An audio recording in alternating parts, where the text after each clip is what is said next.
you gonna jump right in, Armando? You want me to? Yeah, no, I'll just take. an opening statement, it's yours. Oh, no, I just wanted to say thank you to the commissioners for being here. To our team, for all the work that's gone into, I think, getting us to where we are now. And we're looking forward to just a conversation to continue our collaboration and just strengthen our relationship and to get a sense of where the commissioners are also, because we know that you all have a lot of budget constraints that you're facing. I hope you will share our enthusiasm for the progress that we've made in the last year, and especially under Armando's leadership, and I think the whole leadership team, in terms of strengthening our budgeting process. We are certainly concerned about the federal impacts, the potential federal impacts, and we're watching those closely. But I also think that the time and the really thoughtful process that went into the prioritized budgeting is really going to help us. And we've spent the last year focused on our fiscal responsibility, balanced with trying to ensure that we are meeting our mandates, from the state, but also our strategic priorities for our community. So we feel really great about, again, the progress that's been made, the position we're in now, even though we are facing some substantial cuts, just like the rest of the county. And just appreciate, again, the leadership team and Armando, please take it from here. Right, let's see. Got you open. Well, sure. I'll say a little something too. Again, appreciate your time, and we're very excited to share the progress we've made and walk you a little bit through our priority-based budgeting process, which we think worked really well to help us understand why certain decisions needed to be made. And we've also worked really hard to kind of balance the needs of our community and our staff with our resource constraints. We're not done.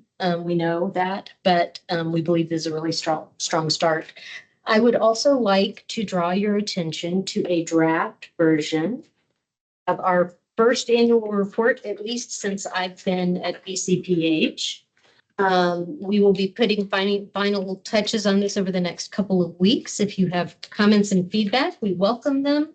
And we're really happy to be able to share this information with the community and with you all. It includes all of our programs in public health.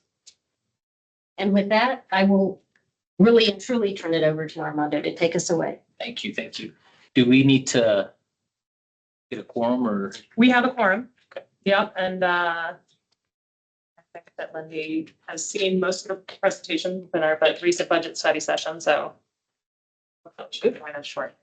All right, well, good afternoon, Board of Health, County Commissioners and County Leadership. I just really want to thank you all for showing up today. I know it's a Monday, probably burnt out from the weekend, but I am going to go over these next slides. I sent a packet earlier during the week, gave you some prep.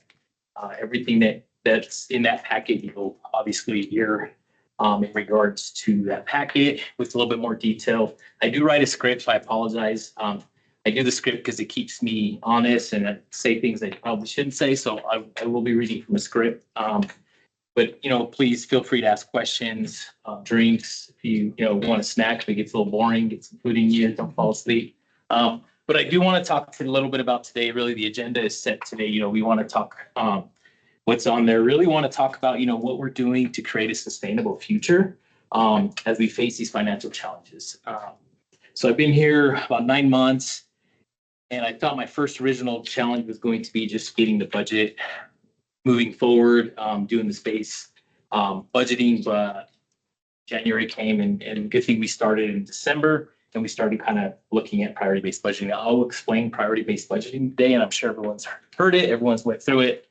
We did the methodology, but we incorporated some tools that we developed, and I'm pretty excited about the tools. They've actually worked. We've tested them. And so we're moving forward with this priority-based budgeting to really get us based. If you have questions as I present, please ask. We can wait till the end.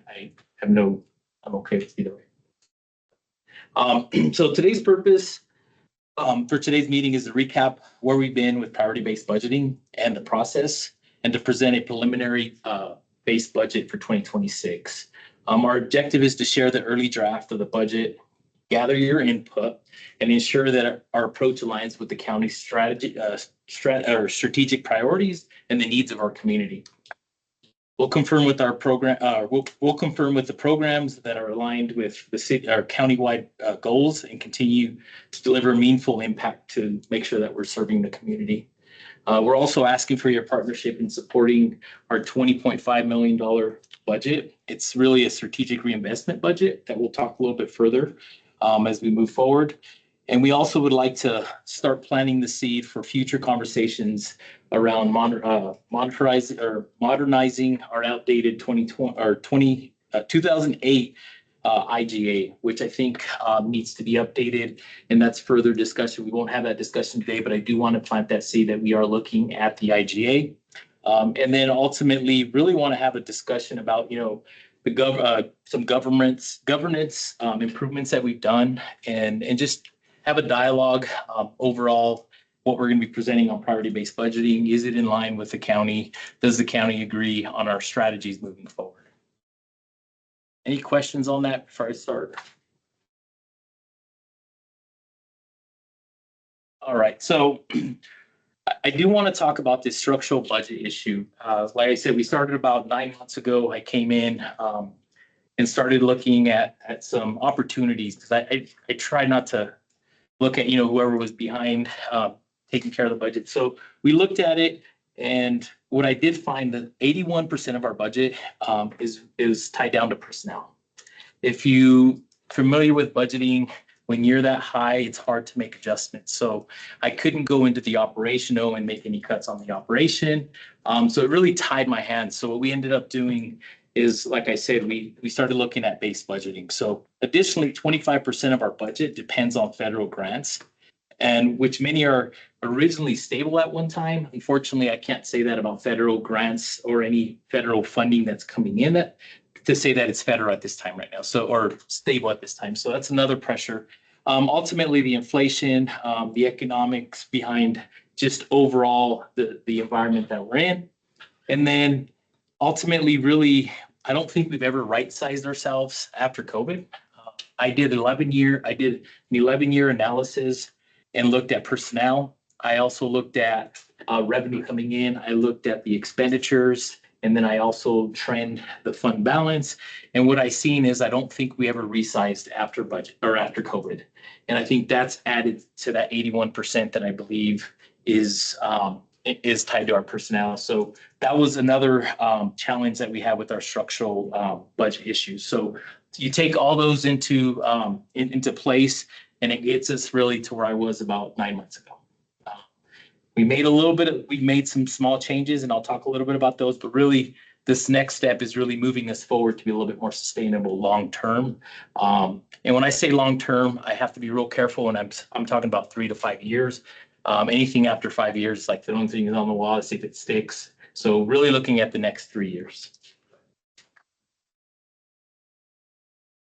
So I do want to talk a little bit about what we've done over the past year. So Boulder County Public Health has made significant strides in strengthening internal administration and financial governance. These efforts are part of our ongoing commitment to transparency, accountability, and long-term sustainability. In the fall of 2024, we completed a comprehensive set of improvements that range from fiscal management to operational efficiencies. We rebased the 25 budget to better align with our current revenues and projected fund balance, ensuring our spending matches the fiscal reality and sustainability goals. We've also focused heavily on tightening internal controls, implementing formal procedures for oversight, improving how we compare budgets versus actuals and expenditures, and to support our stronger forecasting.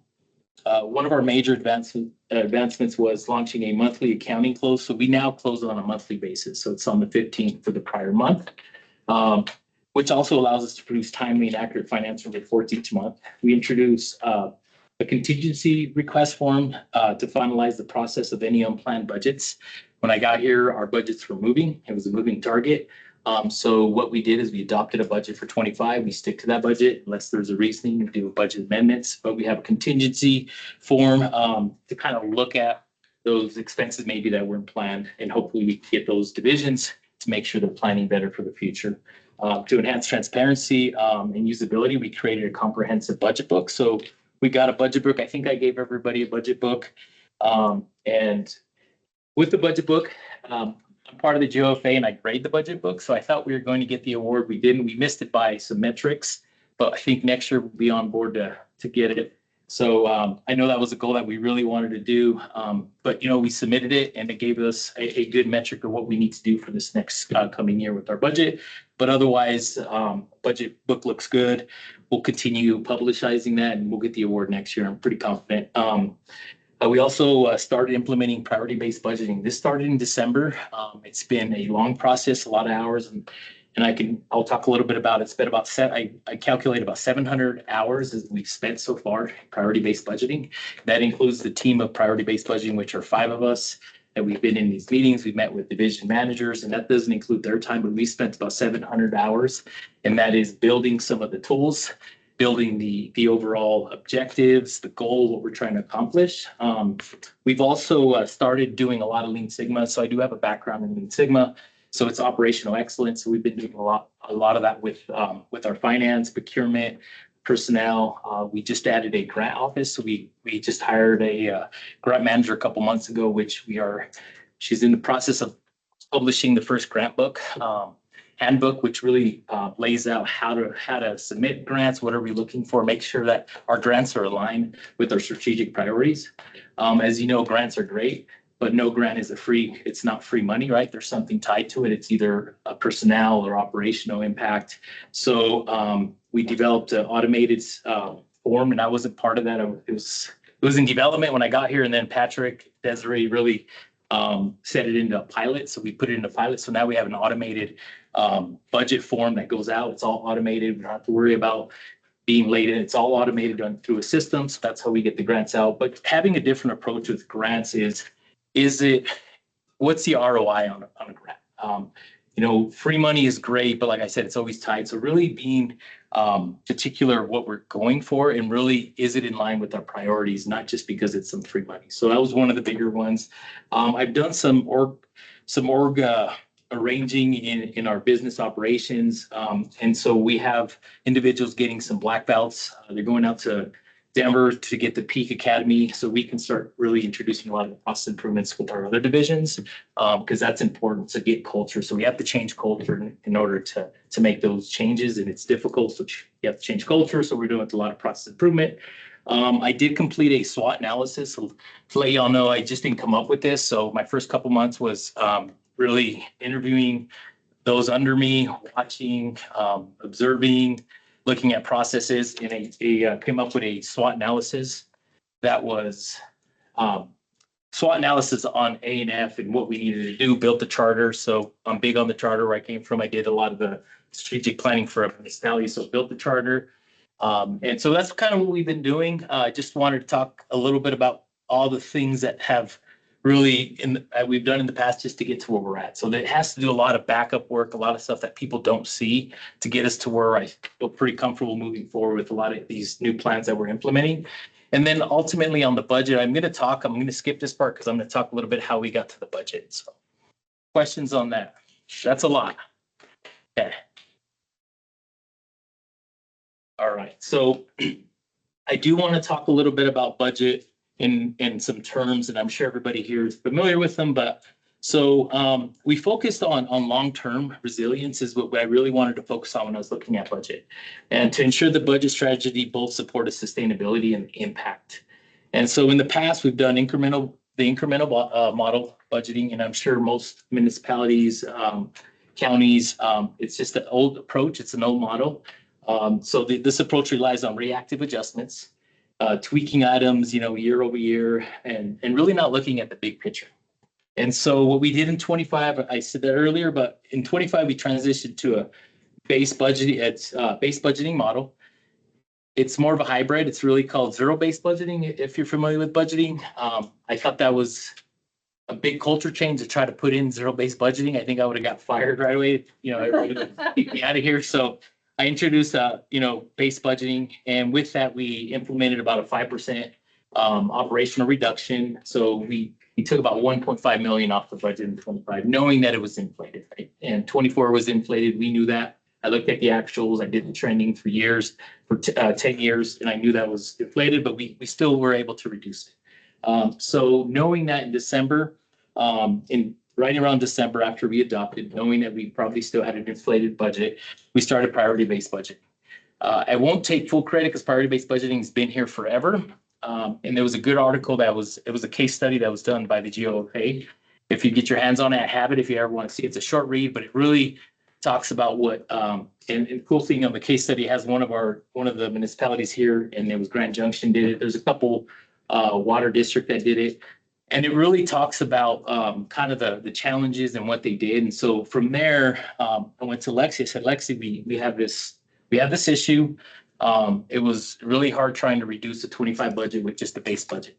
And we talked about the 81% on personnel. So we decided to put the group together, and that's when we started priority-based budgeting. And I'll talk a little bit more about priority-based budgeting, but not only did we build priority-based budgeting, we started building the tools for it, and I'll talk about those tools. So the priority-based budgeting team was finance, Desiree, Sarah, myself, Kelly, Endura, and Lexi. And Patrick's been there with all the note taking, and we started building really the framework, and it takes a lot. So there's a lot of framework, a lot of discussions, and ultimately today we'll be presenting some of the findings and some of the workbooks that we've done. I mean, it is a lot of information, a lot of data, but it's really data driven. In order to make these decisions, we need that data to support it, and it's always that why. When you change, culture, when you're talking about culture, it's that why, and we want to make sure that we present the why. Next one. So I got to talk a little bit about the 25. So unfortunately, this is based on the April numbers, but I got the good numbers because they're almost done with the close. I do have that up, and I can give you a highlight about that. So I just ran it through Oracle. So I looked at the numbers, but I am going to talk about April, but I do have May now. So a little bit about the revenue. What I'm really looking for right now is the revenue, which is very important to me just because of the environment that we're in. So I focused on the revenue, but I'll talk a little bit about the expenditures. So right now, in order for us to be 100% on our budget, I need to bring in about $2 million a month in revenue. That is as of April. So right now, currently, hit that mark one more time. Okay, thank you. Right now, we're in April, we came in about 1.9 million short. What does that mean? It wasn't a huge red flag. I write this, or I send a report out to the board every month and just kind of let them know it is significant. It's about an 8%. But it's still early within the year. We have, you have some of these grants. It's a timing issue. So I wasn't too concerned. I'm still watching that. As of today, when I ran it, we're about 1.6, which means we got some more revenue coming in, but we're still lagging a little bit. And we're well aware some things come in a bit later, but we'll continue looking at that. But I think it's important to note that, year over year, we've gotten a little bit of more funding. And the reason why we're getting a little bit more revenue coming in at the beginning of the year is because we have some grants that we're told to start drawing down on those grants. So that's why you'll see if you look at the historical, we're probably bringing in a little bit more. Like February, we heard about what was going on with the grants. So we made the call is like start spending the grants first. So that's why you see the increase. Same thing in April. March, we did the push, and we did the other push in April. So we've been drawing down as much as we can with our revenue. Good thing is we get the revenue in. The unfortunate part is I'm still behind. So it's a timing issue. We'll continue looking and observing and trending, make sure that does look well. Little thing on the 25, like I said, our 25 budget is I still believe, slightly inflated, but the divisions worked real hard to get it down to the 24 million, which is, like I said, $1.5 million reduction from the prior year. Another thing that we did is in the budget book, we earmarked positions correctly. So now I can tell we have 161 FTEs. That was difficult last year, but we have them marked. We have them. We don't add any positions unless they're approved by the board or by Lexi. So we're real careful on that. The other thing that we're doing is on the revenue side, we're not spending as much, and we haven't put any really spending restrictions. but I think people are aware. So we did come in a little bit under. So that actually helped us favorably with the 1.9. We're about 672 million under, which, yeah, that's 672,000 million under. So that helps out. I used to have a big one. So we are looking at that on the expenditure. I'm not too concerned. It's really a lot of the timing. It was early in April. I'll be more, I'll really be looking at the reports here at the end of June. I think half years, I think it'll give me some more information. And then also the other thing that you won't see today here is a lot on the revenue side, and it's just so early in the year. We are trending. We'll start trending and providing that to our board. But right now, I'm not going to focus too much on the revenue. It's just too early. But I think after June, we'll have a better idea, and the team will start doing some trending and analysis to see what grants are we going to be losing. We already know that there's grants that we're losing. There's some that are being reduced. So getting a base budget right now for me is the important part. So I can control expenditure, and then I can see where I can move the revenues around and making sure that we balance the budget.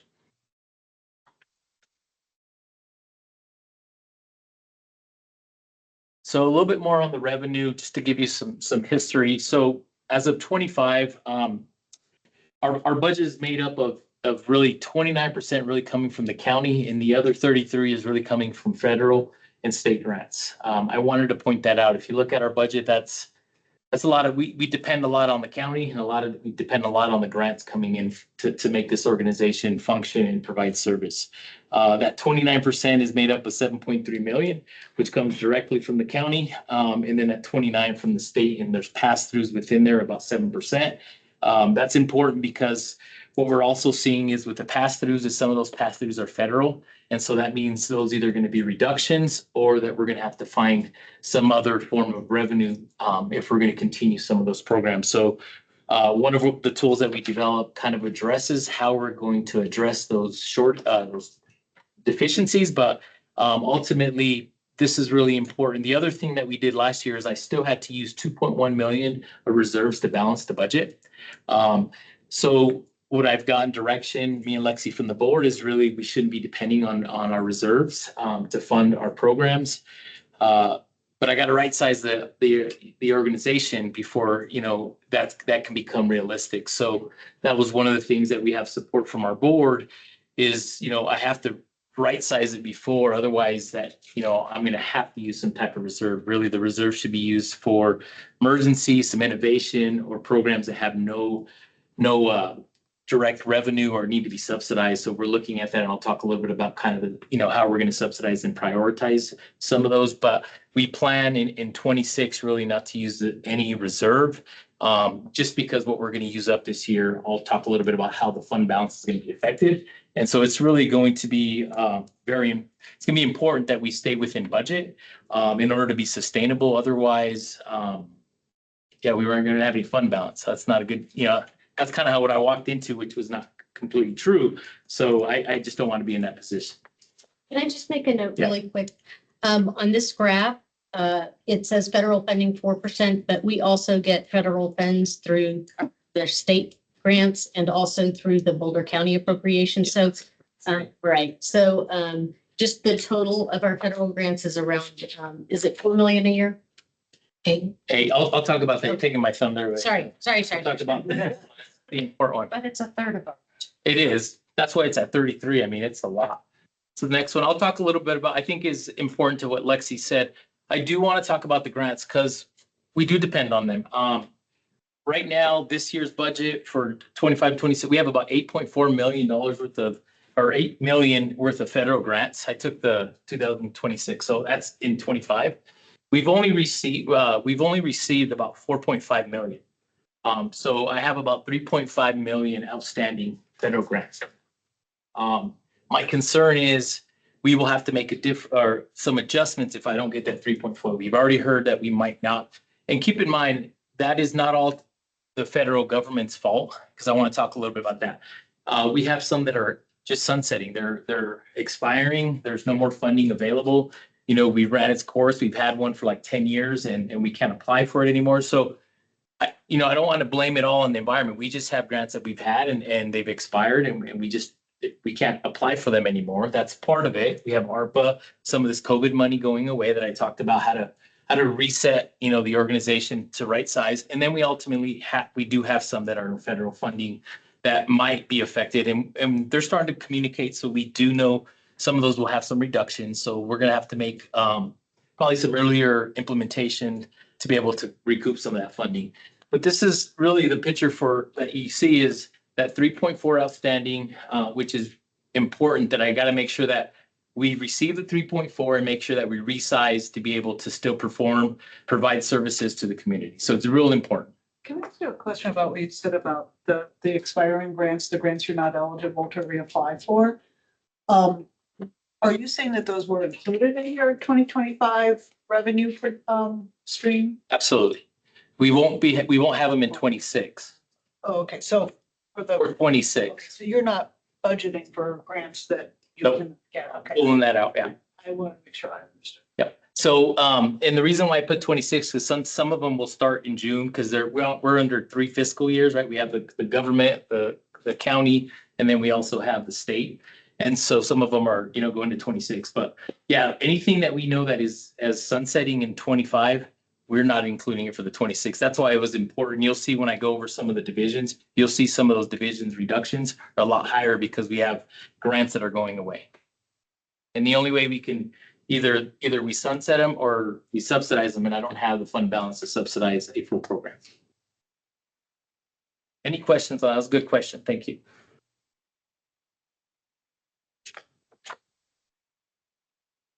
All right, I'm going to start. It's quick. So I'm going to start with the 26. I'm kind of talk a little bit of how we got here.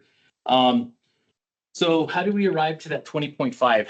A lot of numbers, a lot of data, but I think what we came up with the 3 options, I feel comfortable, and then ultimately seeing what the environment does for us. So I started with the 10-year financial analysis, and I looked at the financials. I'm big on anything that's audited, right? I can definitely go back to it and say somebody else looked at it. It wasn't just myself and my team. I trust my team doing the work, but when it says that the stamped audit, to me, it's like, it's good. It's on record. So I go with that. I'm an accountant. So that's kind of the way I look at it. So I did the last 10 years analysis. I looked at trends. I looked at revenue volatility. I did cost projections. And then ultimately I landed with 3 scenarios. And then I brought that back to my PBB team and said, I wrote a big memo. I think you guys got a copy of the memo that I gave to Lexi. I said, hey, this is where we need to land. And so ultimately I did a worst case scenario. Originally, the worst case scenario was actually 33%, 35%. At that time in January, we didn't know. They weren't communicating. So we had to start with, worst case scenario, what are we going to do? And then we got into a 20, so scenario 2 was actually 25 originally, and then we did a 10% to see what it looked like to be at 10%. And so we took those 3 scenarios, had the data behind it, and then now we got a little bit more information that towards May, beginning of May, we moved it down to 25, knowing that we were, I think, more comfortable with the 25. Even though that's, when you're talking about reduction, that's a lot of work. That scares the division, that scares the managers. So we've done a lot of change management, explaining the why, giving the numbers. But ultimately, we decided to say, these are the 3 scenarios we're going to use. We brought in the management team, and then we gave them the tools that we're going to talk about to try to hit these scenarios. And so each division got these scenarios. We gave them numbers, and they had to come up with recommendations. And we'll talk a little bit more on the recommendations. But ultimately, where we land today, I'll talk a little bit about it, but at 20%, if things continue to go as what we're seeing, I think we might have to lean towards that, but I think right now we're keeping it at 16%. Oh, Good segue to the next slide. yes. All right. So this is a really good graph, and I'm going to talk a little bit. So how we developed it, we talked about it. So after looking at the numbers, not only did we look at our historical data, but we also looked at CPI. And so we did the consumer index and looked at it over the last 11 years. Inflation, if you look at that historically, at about 30%. So I thought 30%, there's no way I can do 30% and add that to my budget. It's not feasible, it wasn't realistic. So I took that, I looked at the federal funding and did about a 17%. So that's how I got to, this is a little bit higher, but really the original number that I really like is at 19.5. And my team and Lexi's here, because I really pushed at this, but it was just, I couldn't get it. Okay. It just takes a lot. I think we might have to, depending on what we see from the feds and the state, because the state is actually, we heard they might have another session, budget session. So we might have to look a little further, and we have some ideas, and I think we have enough scenarios to move there, and I'll talk a little about that. But I'm really comfortable at that 20.5. That was really that it's a 16% change and 3.9 million to the budget, current budget. If you ask me about personnel and operations, it gets me to about 73% personnel. I'm more comfortable with that. I was looking at a 70, but I'm comfortable with, if we can get there. The only thing that's holding us back a little bit is the revenue side, but I'll know a little bit more in June once I start looking at those numbers to see, is that realistic. The other thing we're doing is we're building the budget from the bottom up and then moving into the divisions. It's not ideal, but just because we had to rebase the budget so much, we have to clean it up first and then move into the divisions, and that's what we currently started doing. And hopefully we'll get to a good number. Yes. So you mentioned that 30%, if you had just done inflation from pre-COVID, that your budget would have increased by 30%. It was actually 2014, sorry. Did I say, yeah, well, it was pre-COVID. That was years before that. Okay, well, this was, maybe I wasn't, in the materials, it was above you had 2014 to 2020 funding average, so 30% of that is, and the way I read this was that the number that you're trying to get to with the 3.9% reduction, the 16% reduction would be 30% above the average from that period? No, I could use the 20%. It was too high. So I ended up, if I remember the math is like 17, at 19 is 17%. This number, we added 1 million. So I don't have a date. We just thought, it was just real hard to get to 19.5. But the 19.5 is 17% above inflation. The 30 would have skyrocketed that budget. Okay, well, I heard you say that just now, and that's not the way I read this. So Okay. Well, then, but even so, I guess what I was wondering when I read the materials was whatever that is, 17%. Is that a combination of increases in grants and county funding that has made up that difference, or what goes into that increase from the average? Well, what the increase on the budget, Yeah. I would say inflation, the inflation factor, for example, salaries have gone up every year. What causes the inflation? It's how have you funded that inflation? So primarily grants, a lot of like grants in county for a while. Yeah. And then we had the reduction. So right now I'm doing the analysis on the county portion of it. So we've had an increase, and then it started dwindling down a little bit the last 2 years. And then grants were really high during COVID. We had all that free money that they're printing money, and that's how we were funding it. And then the other thing is when we were funding it, we weren't really releasing these positions. We kept people a little bit longer than we should. I can also add some historical pieces here. So What I'm trying to figure out, I understand why the budget increased, COVID, lots of new money. I understand the components of the inflation. The COVID money is going away. Nonetheless, your budget is about 17% higher than it was before you got all the influx of money.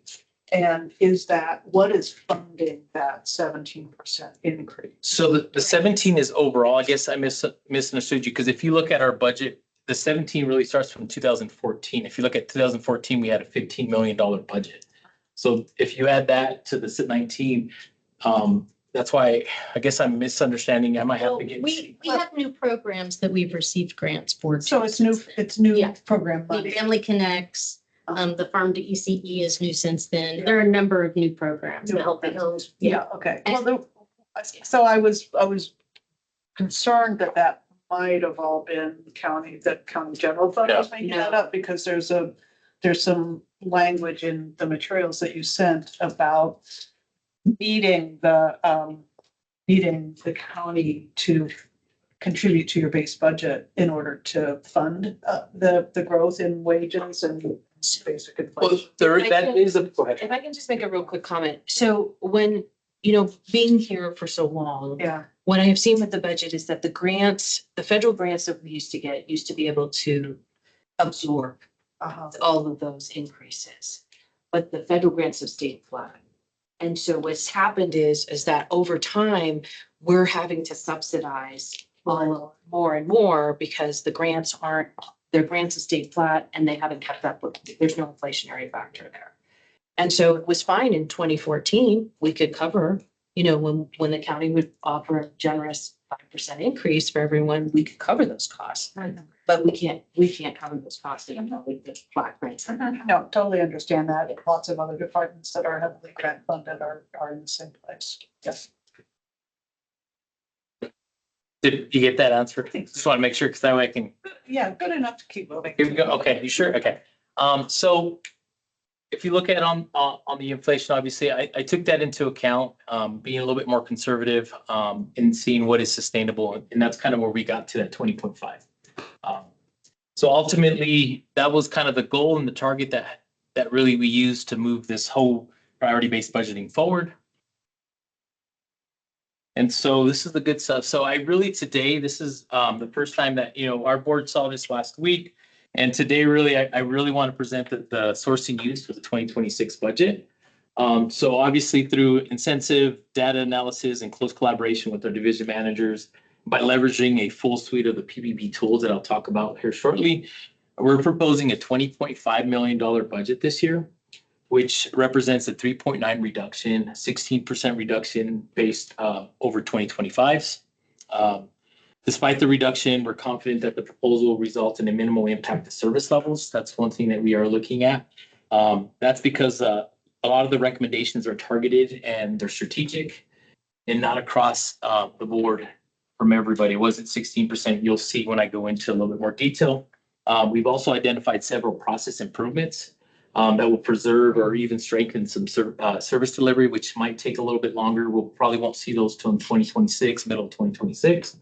And then also ensuring that our community continues to receive the support it needs. And then ultimately using our priority, our strategic priorities to address those. At this stage, like I said, I left out the revenues just because it's so early, but I will be looking, or the team will be looking at those here in June and ultimately making sure that, 20.5 is sustainable for long term.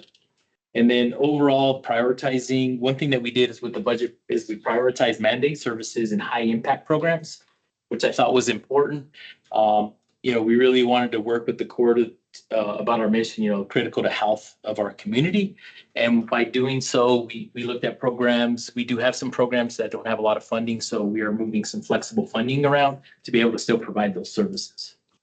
And I just want to make a clarification, the minimal impact to mandated service levels. Yeah. Say that. I missed that. That's okay. Any questions on that new budget right away? I just have one question. I'm trying to figure out CDEM stands for. Communicable disease. Thank you. Guessing. Make sure we spell it out. It's a good one because somebody else probably doesn't know. And they're a good example of where the COVID funds are gone this year. All right, so let's move on.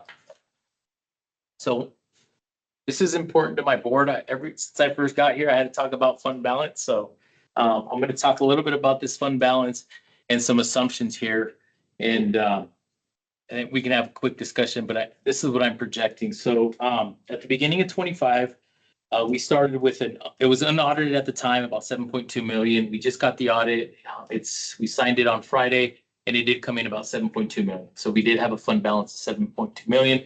I ran the Oracle report, or Desiree ran it for me this morning. It's still 7.2 million. So I'm comfortable saying that we have 7.2 million as we started. To do that is another thing that I want to talk about is that gave us a 17% reserve. Our policy says 15 to 20% reserve on our fund balance. So you can check the mark, the board approved that. And then I earmarked 2.1 million, so assigned just so I can balance the 25 budget. And that is because we had some grants that were going away. We had programs that really have no revenue coming in, and we wanted to make sure that we provided revenue for those programs to be able to provide their services. So at the beginning of 2026, we move forward with all these implementation. That's the goal. We will have a fund balance of about 5 million. And that is, if we perfectly use everything as we said we were going to do in 25, that's why it's really critical. If we start seeing some of this funding coming short as far as the Fed, some deficit, then we're going to have to make some quick adjustments, because then I can preserve some of this fund balance that I was going to use in 2025 to be able to roll it back into 26. With that said, let's just say it comes out perfect in 26, I'll rebase the budget to 20.5. I'll have about $5 million in fund balance, and then I'll have about 1.2 to either balance the budget for a program that doesn't have any revenue. The other thing that does not include here is those 5%. So right now that 2.5 does not have a 5%. So if we need to use, we'll have to use that. The salary increases, we'll have to use out of the 1.2. So we don't have a lot of room. That's why it's critical that we implement and make sure that we get to that budget at 20.5. It also does not include potential federal funding gaps. And I do want to say something about this, because this was, the board looked at our fund balance policy, like a year and a half ago, and set that minimum of 15%. And we feel very strongly about holding at that 15% for unforeseen emergencies. And we also set a ceiling of 20%, saying you will not go over 20% of fund balance. So we have given the strong direction to leadership that it is okay to use that fund balance as we're trying to rebalance our budget to get it into, but we do not want to continue to use that for operations on year to year. That is not, we don't want that to be a source of revenue for operations. We want the budget to be able to balance without thinking fund balance year over year. Well, thanks for addressing that, because that was going to be a question. And Armando, you basically answered it. I was curious about how you could actually call it reserve when it's assigned for a specific purpose, and did it really belong in your budget of expenditures and not in your reserve? But so what you're saying is for 2026 and going forward, it will all be unassigned. Yeah, if you take a look at my 27, Yeah. I mean, I don't have any, so. Yeah, and then did you, maybe you're going to get to this, or maybe you said it and I missed it, but do you have written policies on when you're allowed to use your reserve? Yes, Is that coming? Yeah. we have a policy. Yeah, we do have a policy. I do think, it has been part of our discussion, given the amount of cuts that we're looking at this year, is how comfortable is the board even using or balancing the operations in the near term? And I think we've had some disagreement within the board also about how much to use and how long of a runway we can use it with. So I would say it's unanimous that we do have a policy in terms of when we would consider going below that 15%.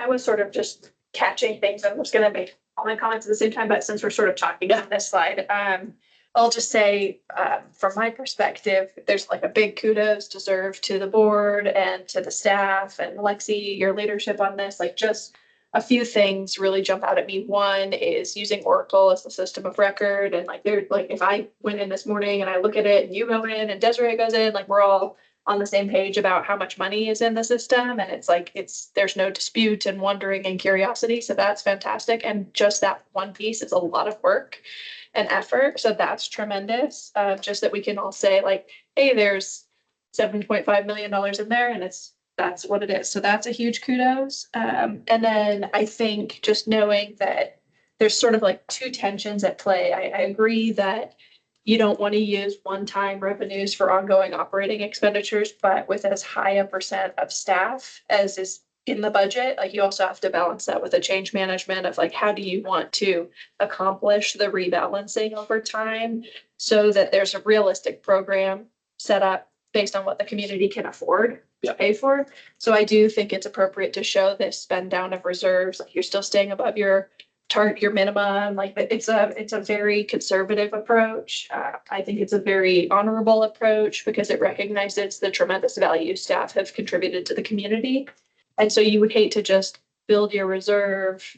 That change management is such an important piece, just to really honor the work of the employees that have contributed so much over time. So, I mean, what I see on this chart is all to be sort of, and it's good that the board is having these debates. That's the hard part of being a board member, right? It's like, what's the trade-off and how do you decide that? And that's super tough, but I just see a lot of excellence in management of programs and getting all of us on the same foundation. And I just see quite a lot of operational excellence. So I appreciate that.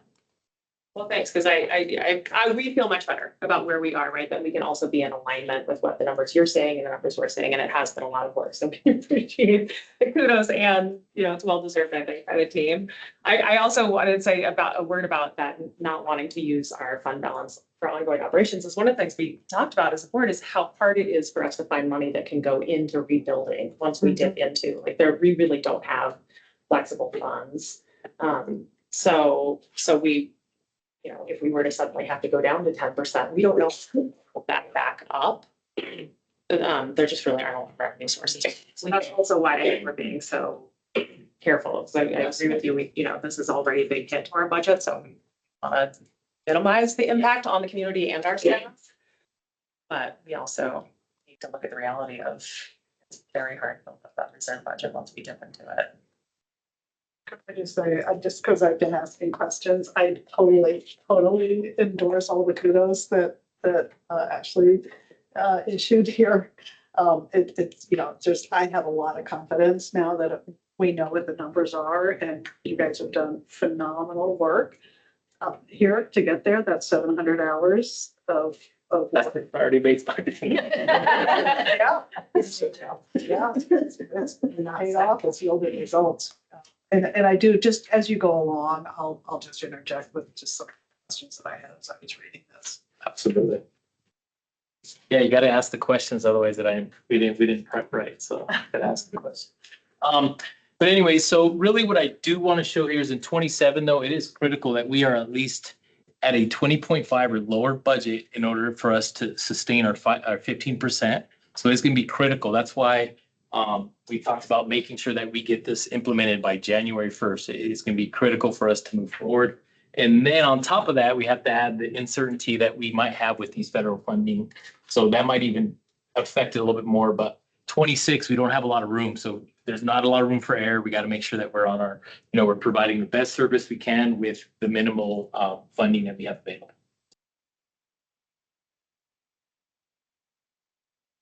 Okay, so that was the whole thing of this whole today's presentation. Is that budget is super important, but I want to talk about how we got there. I know I provided a lot of information on the packet, but really want to talk about how do we get this sustainable 26 budget. So we used a strategic tool called priority-based budgeting. Like I said, I didn't invent it. No one invented it. We just copied it and kept making it for public health. So the approach is really focusing on aligning our resources with our programs and the services that we provide, and hopefully providing the greatest value and the most impact to the community. We thought that was important. So why did we do this? It's really to maximize community impact by funding what really matters, optimizing our limited resources by ensuring dollars are spent where they have the most value, support agency goals by reinforcing our strategic direction, strategic priorities, and then aligning the workforce demands, ensuring our staff and services reflect actual needs and priority. If you recall that 81%, I'll reference that, but that really is going into that workload capacity. How do we minimize that? One thing that I constantly hear, because I do a lot of the black belt analysis, is like the first thing that people want to do is add bodies instead of really looking at our processes and seeing is there room for improvement. But and it's not just this organization where I came from. Everywhere, it's the quickest fix is let's add a body, and they feel like that's the way that you solve some of these issues. But it's really looking at the processes and making sure, are we doing the right thing? Are we adding the value? So that was priority-based budgeting really gives us that data to be able to drive some of these changes. This one's a busy one, but I took tons of pictures when we did all these 700 hours, so I have them all. I just wanted people to see. There's Sarah thinking. I have, Lexi likes, the whiteboards, and I'm like, dude, and she pulls out a whiteboard and starts, so I took all the pictures of it. But so this, I mean, this is a cool slide, but I really want to talk about just kind of the whole life cycle. So really, when we did priority-based budgeting, the life cycle was really the program inventory. That was probably the hardest thing. We stole a little bit from project, what's it called? Resource. Resource X. Yeah. That was kind of the starting point to kind of understand the inventory, because I was fairly new to public health. So I had to look at all the programs that I didn't even know, half of them were. So that was kind of our starting point. So we started categorizing them. So that was that program inventory. Then we go into a scorecard. We developed a scorecard. The scorecard went through, gosh, I don't know how many iterations, but we got a scorecard. We brought it to the board. We even made some more changes in how we weighed the programs. And then ultimately a decision tree. The decision tree is a workbook that has pages and tabs. It is crazy, but it really provided direction to the divisions. And then we created a funding metrics. And this one was kind of, it was difficult because we wanted to understand what the cost was for all our programs, but we also wanted to understand how we funded them. And so that really opened up a lot of kind of words for us to figure out, why are we funding this with this type of funding? Why are we doing this type of revenue for this type of program? But really got an idea of where's our flexible funding. That was the ultimate, what we were trying to do. And then feasibility tests, because and I'll talk about the recommendations, but the feasibility testing really helped us look at, is it realistic? Can we do this? And then ultimately now we're right now in the implementation plan. Can I just add a couple Yeah. of things? Please. With the program inventory, I think it was really important to figure out what were our mandated core services versus our non-mandated, and all of the infrastructure that's needed to support having a third of our budget being, grants. So that was really important. And then with the scorecard, what was really highlighted there was what's the community impact that these programs are having, which I think is important when you're trying to prioritize which programs need to get resourced, particularly because you can have mandated programs that are not really funded as high as they should be. So I really compliment the whole team for building this. And the last piece is in the decision trees. The division managers worked really closely with their leadership teams to develop the recommendations. This was not a top-down approach. This was an approach where they sat down with their leadership teams and said, where do we need to prioritize our work? And I have to give a lot of kudos and shout outs to the division managers and the coordinators, because they all contributed. And then after that, just want to add that Sarah and Desiree and Armando did such an amazing job on the funding matrix and feasibility testing. Yeah. And I'm excited to see where the implementation takes us. But for a public health agency, that's very thoughtful. Yeah, it's a lot. So we've been using this more since we started priority-based budgeting, because we really went on a roadshow with the management, all staff. And so after creating the PBB charter, we knew we needed some clear and functional communication to help staff understand how the initiative would unfold. So we developed this 3-phase visual model to guide our work and communicate the process across the organization. This model outlines the priority-based budgeting and how it helps us understand our priorities.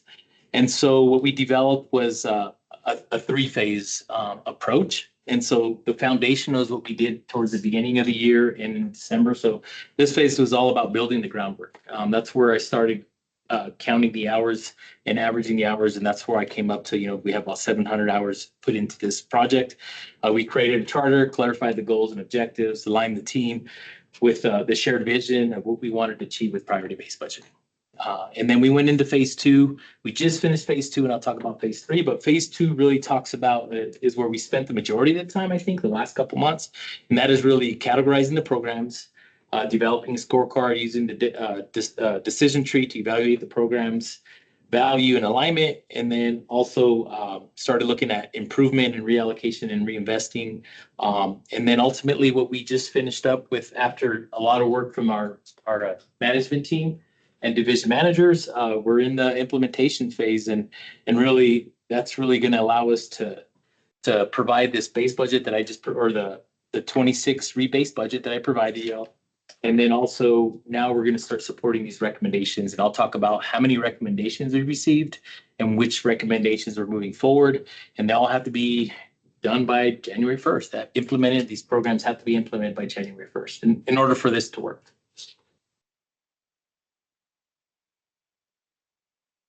So let's talk about the tools. These are kind of cool. So yeah, so so when we started building this priority-based budgeting, we looked at, like I said, a case study had different types that some of these municipalities, water districts use to kind of start implementing their priority-based budgeting.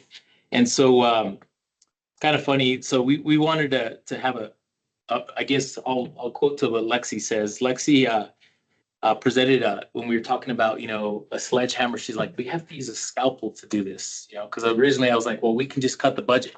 This is what the reduction is. This is where I need the budget at. And she's like, no, we got to take a methodical approach. Let's take a look at this with the scalpel instead of the sledgehammer, and I want to go in there with the sledgehammer and be like, I need 20% cut from the budget, right? And she's like, no, this is not going to work. We got to do it this way. I have a federal department for you. And she's like, no, right? And so I was like, yeah. So we looked at the data, and so we went in there. We looked at the tools, and we came back and be like, hey, what do we have? So I'm going to talk a little bit about the tools, and I think we talked about it earlier, but I'm going to go a little bit more detail. So we came up with the categories, and that was actually very difficult. I thought that was going to be super easy. I thought, we were going to be able to identify what was non-mandate, mandate, and infrastructure. But you'd be surprised the discussions we had to agree on what is mandate, non-mandate, and what is infrastructure, right? 3 easy terms, but we had 83 total programs that we provide at public health.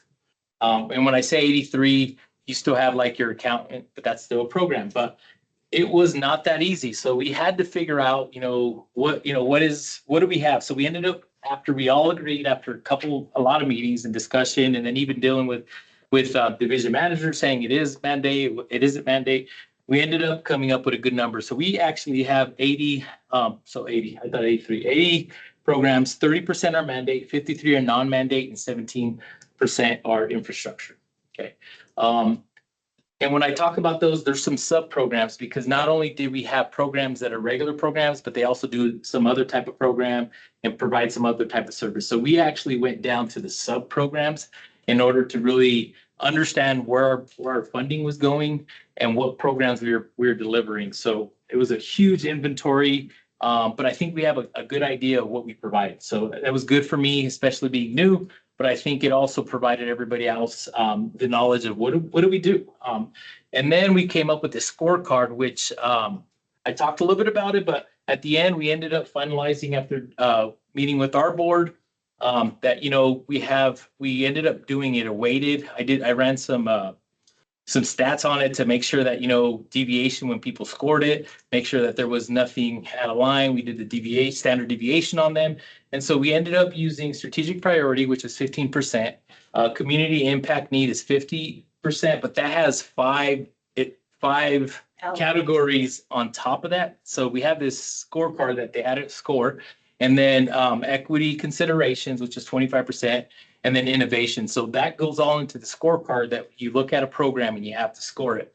From there, once I got all the scoring done, I looked at the stats and made sure that, what's the standard deviation. And I'm pretty comfortable they scored pretty well. The only thing we originally scored, but we did not score, was the infrastructure, just because it really doesn't have an outside impact, even though it does, because it keeps the programs, working and functional. But so we pulled those out. So just to let you know, those were the only two that weren't, or that's the only category that was not scored on. And then also the other thing you have to remember is when you have mandate and non-mandate, your non-mandate tend to score a little higher, but they're the ones that don't have the funding. So it was a good way for us to look at our programs. And so when we do look at the funding metrics, we were able to use that. So for example, restaurant inspections. It's not going to score as high, right? We have to do it. We provide a service. It didn't score as high as a different program that does provide different services to the community. It has a higher impact, obviously, based on the scorecard. And so we had to take that all into account. But it did help us start looking at the decision tree and making decisions. Ultimately, the scorecard didn't provide us a decision, but it gave us the data to be able to make an informed decision once we looked at the decision trees. And then ultimately, the decision tree is we flow charted it. I provided y'all the flow charts, how they work, but we probably built that 15 times. It kept moving back and forth. We tested it to see if it worked. We asked the questions, and ultimately that's what we provided to the division managers. It was the decision tree template workbook that they ran through it. So a lot of information, and then the funding metrics. So I'm not going to go too much into that. Anything you want to add? Well, I was just gonna say, we tried to really be thoughtful and creative in guiding the division managers through a whole range of kinds of questions about, could a community partner do this? Is there any duplication happening in the community? Is there an opportunity, are we talking about kind of concentrating the work? Are we talking about reducing the scope of the work? So we tried to be really flexible and open, and just give the division managers a lot of prompts that they could think about different ways of approaching it. And they did a lot of the work. Yeah, so I again, totally appreciate how much work this was. It's really, really impressive. When I was reading your chart on what went into the mandated, what went into infrastructure and non-mandated, I was seeing some of what you put in infrastructure, to me, maybe was not. And what it looked like was your division leadership you put into the infrastructure category, if I was reading that correctly. Yeah. So I can tell you a little bit about that. So because the way we budget, so we're changing some of the way we budget, because in some divisions, we would distribute like a percent, like say I was one of the managers, supervisor, and we had 6 programs. The way they would do it is they would put 10%, like they put my salary 10% to this program, 5% to, so that's why I had to pull them out, because it wasn't equal. I couldn't do apples to apples for all the division managers, because some distribute to one program, but not the other, only 5% or 50% of my salary. So it was really hard. I had to pull them out because of the way we budget. Does that make sense? That makes sense. I think then, in the way, any organization, the way I think of infrastructure is, you're going to have an IT department, you're going to have an HR department, you're going to have, Procurement, like that's what we put all that stuff. And those, are your fixed costs that you have to have regardless. But at some point, if you lose all your grants in your, mental and behavioral health coordination, you don't need Exactly. that leadership. And that We'll was talk the about whole that. point. Yeah, we'll talk. Okay, I'm not gonna steal your thunder again. No. We'll be good there. We'll get So there. we have a policy, but I'll talk a little bit about the hierarchy. So we do have a funding policy hierarchy, and then also how we're funding positions with the county. So we have specific leadership positions that will be funded by the county. So we're addressing that. The other thing that we want to do is, now that we have an inventory, and now once we resize, we can go back and look at how do we budget those correctly to be able to account for, like a coordinator should be in there, not a coordinator shouldn't be, 5% here, 5% there, 7% there. It makes it difficult, adds more work to my accountants. And so that's why I made a funding hierarchy policy that says if you have a grant, you should be 100% on it, not just 5 years. That's what we are doing. And so it didn't capture the full program itself, the cost. That's why it's difficult. We were like trying to take different data and making it work. But now that we resize, then we can start budgeting correctly, where it's like one individual is in this program. So if it does go away, does that person go away? We also make term positions. Before, some of those positions were FTEs. We're actually making them a term position, because if it goes away, I can't pay this. And then I'll talk about the next slide, the how we're going to fund that. And you'll see that we made those a priority. Did I miss anything on that? Just that putting the infrastructure analysis at the end allows us to figure out what's the infrastructure that we need based on the programs that we're going to continue to support. And so we get there, but it comes after the reductions so that we can right size the infrastructure. And you're right, we weren't necessarily protecting the leadership positions or the admin and finance positions. But to get to clarity about what we needed in that space, we had to have clarity about the programs that needed to be supported. We wanted form to follow function. Just a little bit from my background of how like I'm viewing this, just when I looked at it, you can. So I am a certified lean master, and when I look at it, it's the non-value add positions, which it hurts everyone's feelings to say that, and you need HR, you need finance, you need county commissioners, I swear. But they're like in the category of non-value add to the customer. And so I think your approach of separating them out, and then you can use that whole body of work of the operational excellence for support services is a thing. You can get a master's degree in it. So I think doing it in the tail end makes perfect sense. And I want to acknowledge too that, I think, you asked last year what our mandated programs were versus were not. And the Board of Health also asked those questions because we did not understand what the mandates were versus not. So and you heard, it was not as straightforward as we were hoping the answer to be. So we're all happy to have clarity. And again, the Board of Health is happy to have clarity on that as well, because I think it was sometimes unclear to us what was mandated versus not. But I agree with the non-ad. They've heard it from me, so they already know too. I always say it all the time. I appreciate you saying it, see? It's not a judgment, it's just a term. You're reinforced the non-added value, so. Well, you gotta be careful. It's what you the age books about it. Yeah. I know. I put county commissioners in the category. Yes. So cool. So that's our toolbox. Like I said, there's a lot of information to it.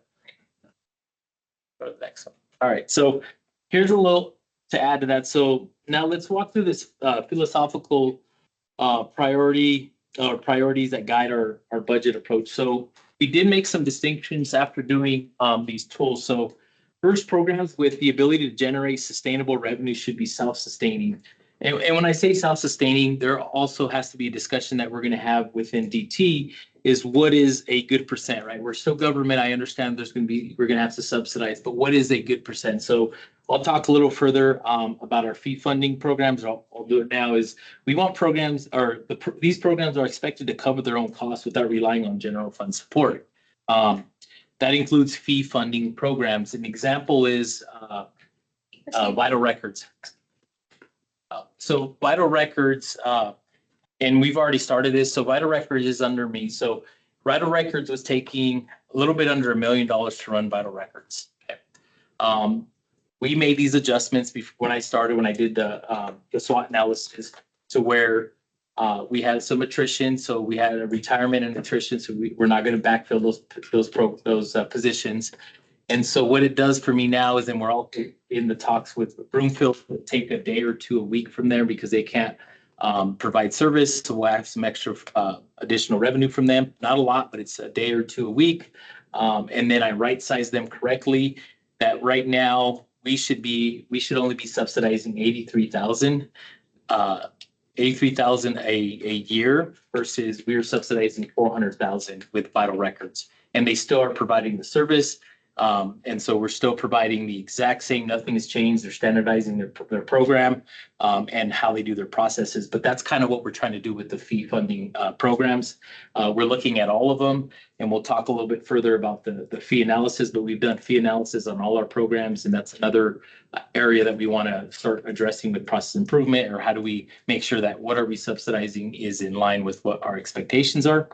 And then second is the non-mandate. So programs that rely on dedicated grant funding, we want to make sure that they're right sized correctly first. Just because we have the funding coming in doesn't mean you hire all these individuals. And if you do, there needs to be a clear understanding as that if the funding goes away, that program or those individuals also go away. So just being really mindful and making sure that those expectations are set. So that's what we're doing with non-mandate, because we do have programs like that. And then lastly, some of these high priority programs that include that we subsidize, we recognize that are high priority programs to the community, but they don't necessarily have funding. So what we're doing is using flexible funding maybe to introduce a year or two and see if they can get additional funding. But if not, then we need to make some decisions to see, you know, are they right sized or do we sunset some of those programs?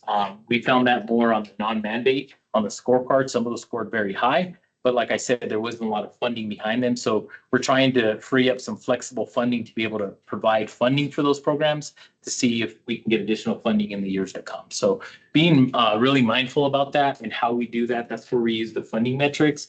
But it hasn't been easy because it's like a puzzle. You got to move things around, making sure that it makes sense. What is important? How do they score? And then ultimately looking at the division managers to make sure that the recommendations are in line with what we're trying to do with that program.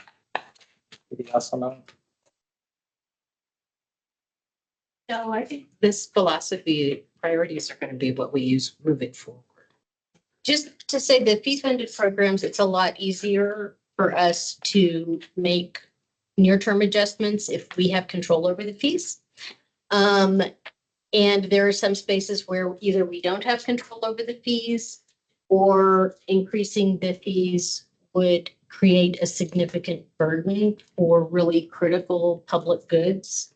So for instance, our early childcare centers have a limited amount to absorb fee increases. Though they may be, you know, different for for-profit ECEs versus nonprofit. So just trying to be careful and make sure that we're moving towards a sustainability plan over time for ones that we don't have control of. That puts a disparate burden on certain Yes. groups. I have a quick comment also. I feel that it goes along with these priorities. Also, we're looking at data, right? We're pulling together a significantly more robust data system, and that really is going to report on KPIs and be able to then use that sort of data of what impact we're having in the community, or are we reaching, maybe it's not even numbers, right? Because that's not always the way to look at it, right? It could be, are we reaching certain populations that have accessibility issues or whatever, things like that. So I think some of those spaces go a lot into thinking about what we prioritize and things like that, or how do we prioritize the priorities that we have. So this framework ensures that we are aligned with our resources, with values, maintaining fiscal responsibility and preserving key services that matter most to the community. Ultimately is what we're trying to accomplish. All right, so I'm not going to highlight a lot of this. This is what we've done. I kind of been talking about it, but just really quick, obviously the budgeting tools we determined to use to hit our targets, completed the inventory categorizations, talked about that, the scorecard, and then ultimately creating the 3 scenario targets that we provided the division managers. And we gave them a lot of data for them to go out and really talk to their teams. And then ultimately completing the feasibility testing. This really took a lot from us. We took everything that they provided us and ran the data, validated, making sure that, you know, if they put a position there, what is the position? What is the impact? So we did a lot of work in the back, not in front. They did all the front end work with the recommendations, but we actually had to go back in there and really validate everything. I wanted to make sure that any decision that we deemed that was feasible, there was a reasoning, and we had the data behind it to make sure we can explain the why and then move forward with it. So everything in front that you'll be seeing today that we talk about, I think we vetted it pretty well. All right, so I'm going to talk really high level here. And this is, so we got, I just want to, like, I think to Endura's point is, I want to thank the division managers because they're the ones that really got into this workbook and provided these recommendations. It takes a lot, it takes vulnerability for them to go in there and look at their own programs and see how could they, how could they hit these targets, because the targets are reductions. And they came back with 130 recommendations that came in from our division managers. And when I talk about that is, out of the 130, 78 were personnel services, which means either a reduction, was sunsetting a term position, transferring, bringing somebody half. I mean, they did a lot of work, came up with 78 of them, and then operational was 21. We we looked at the operational, but we were real critical about the operational, knowing that our budget was 8119. And I really still wanted to make sure that they had the operational budget. Because we could take all of 21, but then we have people, but then we can't provide the services. So that was important, but really focus on that personnel services, which is 78. And then revenue enhancements. We had a number of revenue enhancement recommendations, which were really good. But the thing with revenue enhancement is it takes time, it takes research, and you don't see that. It doesn't solve the issue for me to bring that budget down to 20.5, but it's good to have. We have a record now. We'll start working on those. So 130, and then on top of the 130, we came up with another 44. Was it 44? So 178 total recommendations. That's total. 43. 43. So additional 43 that DT, then the PBB team worked together. That were more, multiple divisions, reorgs. And so almost, like I said, 178 total recommendations to try to review them, implement them. And so out of the 130, go to the next one. So we ended up going with scenario one. So we broke up the buckets and we put all the recommendations under each scenario, kind of where does it hit 16%? Where does it hit 20%? Where's that 25%? And so we kind of had this this workbook of options to say we can do this here, we can do this recommendation on stage 3 scenario if we needed to cut to 25%. And so at the end, after we looked at all the priorities, vetted all the recommendations, we came up with scenario 1, which is a 16% reduction. And I'm going to talk a little bit more into what that looks like. So sorry, I'm lost. So what does that look like? So scenario 1 out of the 130 and then the additional 44, 32 recommendations is what we need to implement by the end of the year. That makes up that 4 million that we're talking about. Like I said, it must be January 1st. That's 16% cut.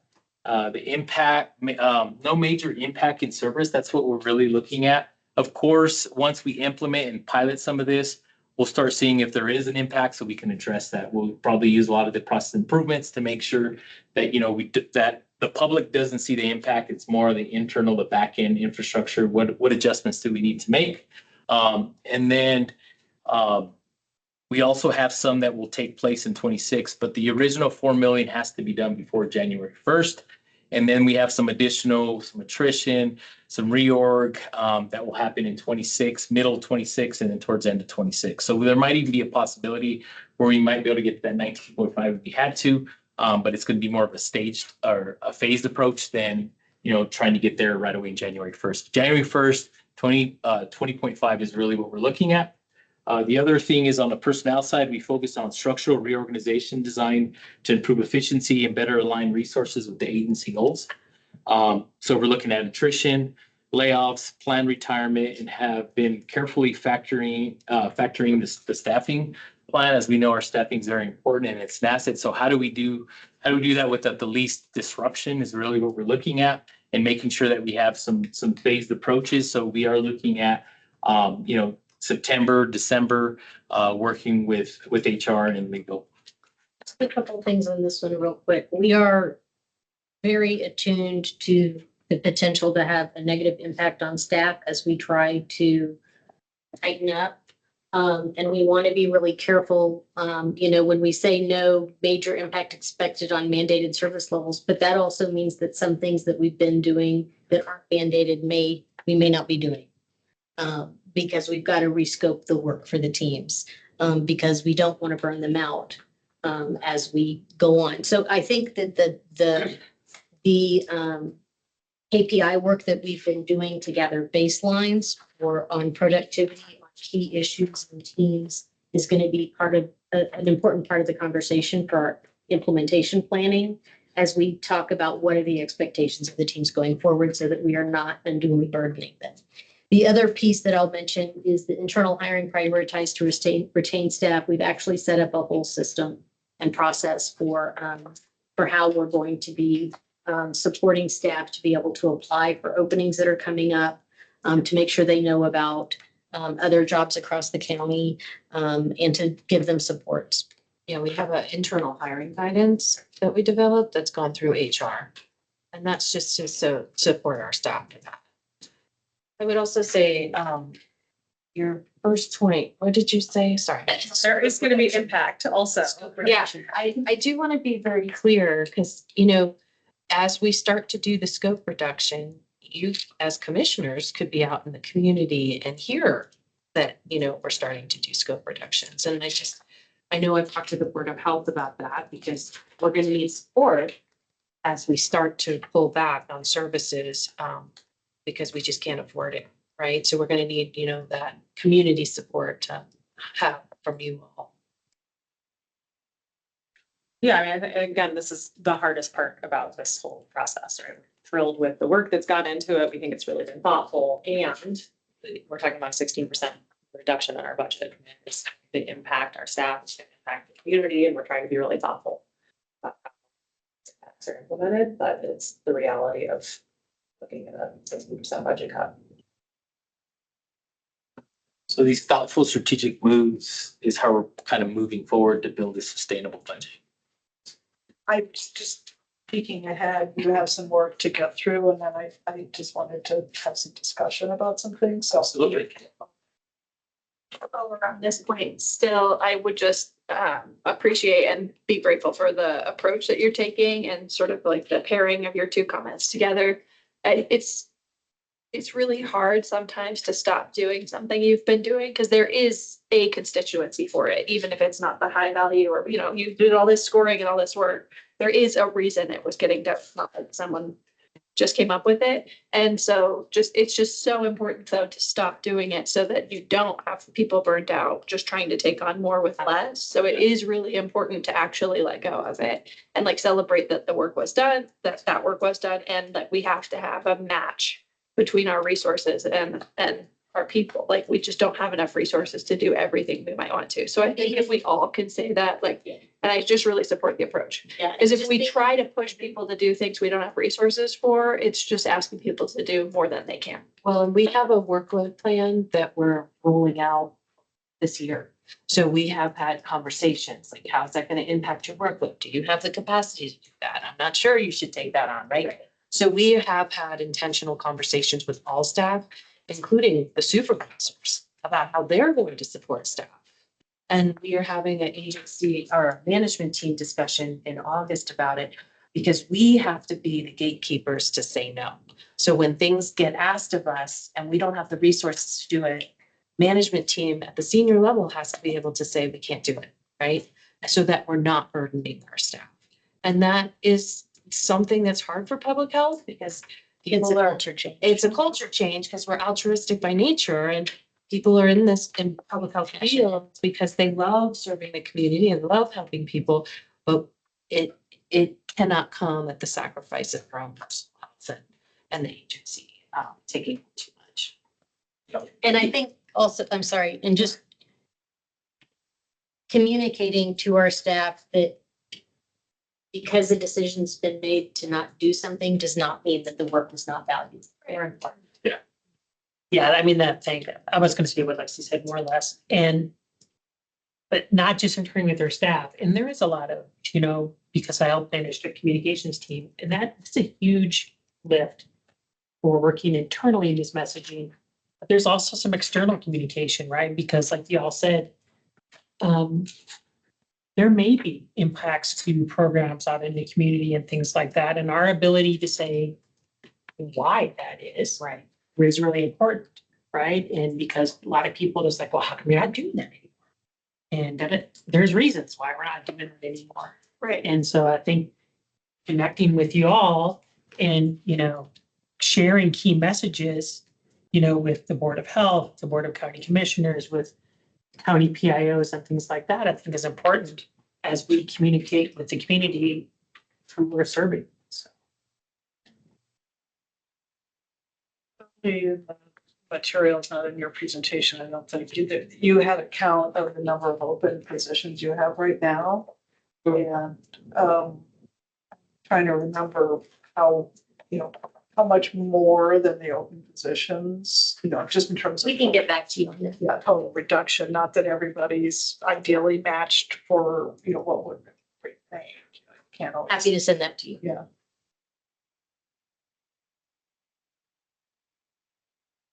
So what are we working on? So as we continue preparing for the 26 priority-based budgeting, I want to share some core areas that is really guiding our work. So first, revenue analysis and budget adjustments remain front and center.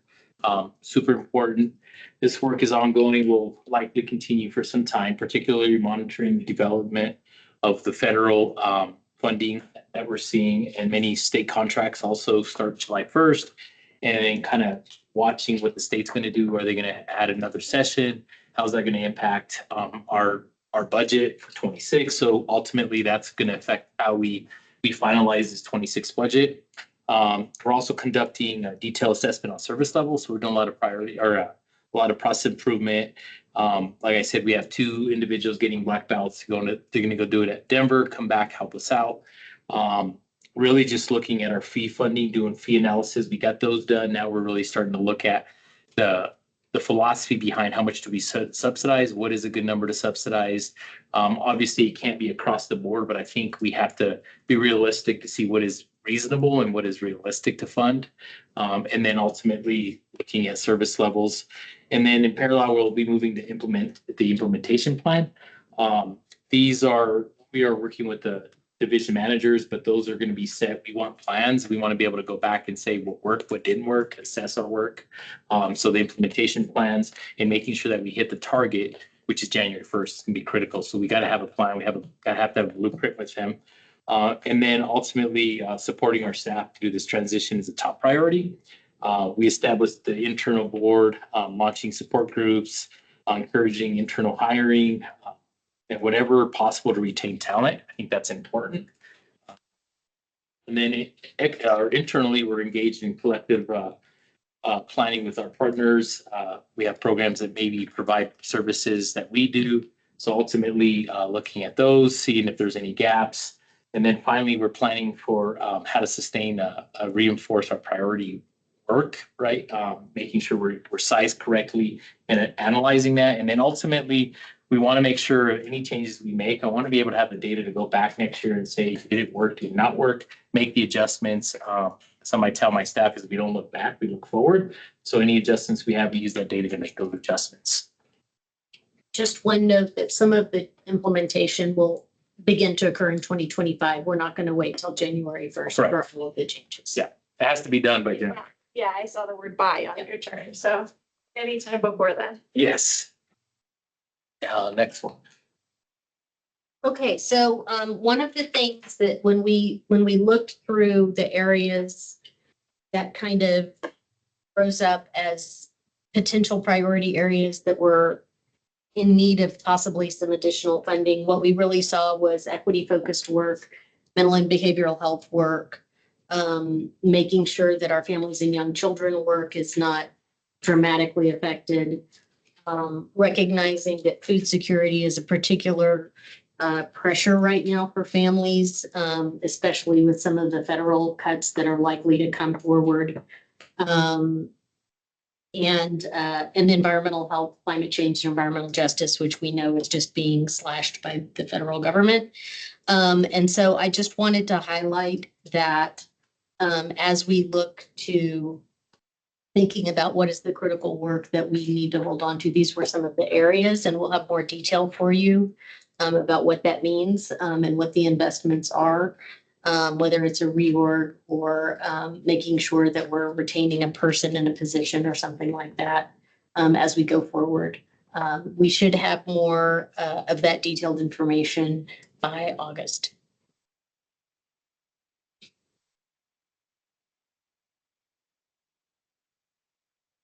This one should be quick. I do want to talk about the process improvement and revenue generating recommendations because I think it's important. Just because we're not implementing them to reduce the budget, I think it's just as important. So we identified 32 process improvement opportunities that were submitted by the division managers, all aimed at efficiencies, optimizing staff capacity. Ultimately, would have to go in there and do small projects, each individual ones I'll call them innovations, but we'll come back and say, you know, is there a soft cost, hard cost? What are we saving? What's the ROI on all those? I think it's important. Along with the 32, we have 23 revenue enhancement ideas. Those are a little bit more difficult. We got to evaluate to see, you know, what is the rate of return on investment on that? Like, for example, WIC, do we start, or Medicaid, do we start billing differently? Do we need a system in place? So those are the things that we need to vet out. But there is 23 good ideas. I don't know how feasible they are until we actually start breaking them down, but that is something that we have a list now. We got to look at that. One of the things for long-term sustainability is that continuous revenue. So maybe those are some of the vehicles that we use to try to get that revenue coming in. So I have to really look at those. So I want to be mindful as there's 23. I don't know if all 23 are feasible, but we'll have to definitely take a look at those. So all these efforts we'll start looking at these actually in the fall of 25, with 26 probably implementing a lot of the priority or the process improvements, and then the revenue generating. We'll have to come back and give an update to our board to see, which ones are feasible. Do we need an investment? We do have that 1.2 million projected next year. If we can balance the budget, maybe is that a one-time? I'd rather use fund balance as a one-time. But it's still too early until we actually start looking at those. And then the other thing is really want to focus on the capacity and what it does to our impact to our customers. So that's another thing with these process improvements, is really figuring out what is the impact. Although we're saying there's going to be minimal impact, I want to make sure I can bring that back to the board and say there was minimal impact, or what services are we not providing, right? Because we're doing more with less, but at the same time, I think we have to have not only do we have an inventory of our programs, we also have to have an inventory of the services, and then start cutting back on services if that's how we're going to solve that issue. So more to come. That's a lot more work, but just know that it is important. We're going to be meeting with division managers so they can prioritize, and that way we can actually start addressing those. Otherwise, they'll just sit on a shelf and we have a list of process improvements that never get done. So it is important. It is a priority. We just got to get the budget balance first. Yes. Yeah, I just have something to add to that really quick. I feel that in some things you discuss on a process improvement, and maybe that can fall like a small investment to do it, but in the long run, we're saving money, right? Like as an example, we use like Getty Images for our communications thing. We have really good camera equipment that we can go out and take pictures all around Boulder County. And that's a little bit of investment of time and money. But then we don't have to pay $6,000 a year if we have a good library of photos to use for our things. So stuff like that, even innovative thinking, I think is important on some of these process improvements.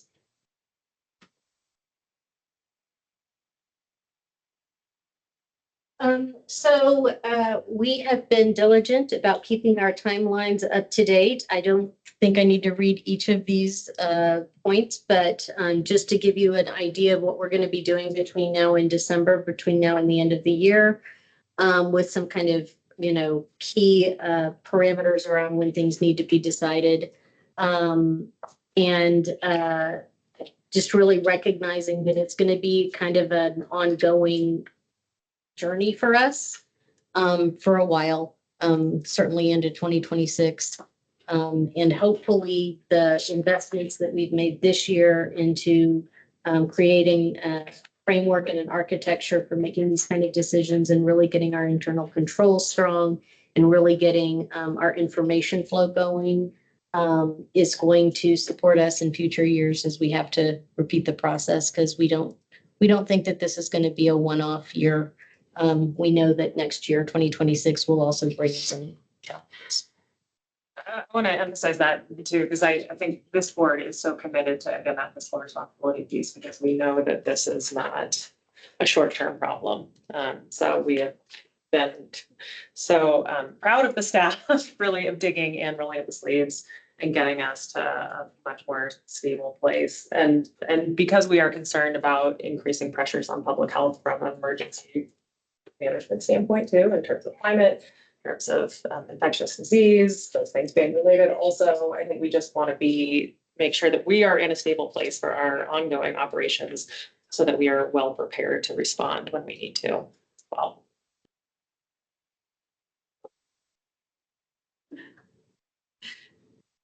Speaking of emergency management, Yeah, we did get notification that the state has not received the federal funds for our emergency management grants. And so we will not have that funding as of July 1st, and we will not be able to backbill it. So we're looking at what our options are for supporting that program. We'll get more information. We're still- good times. It's still early.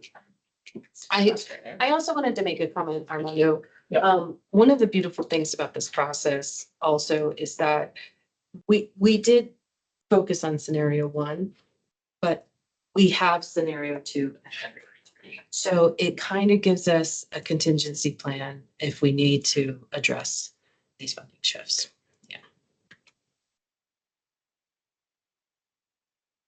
Slide and we can have a discussion.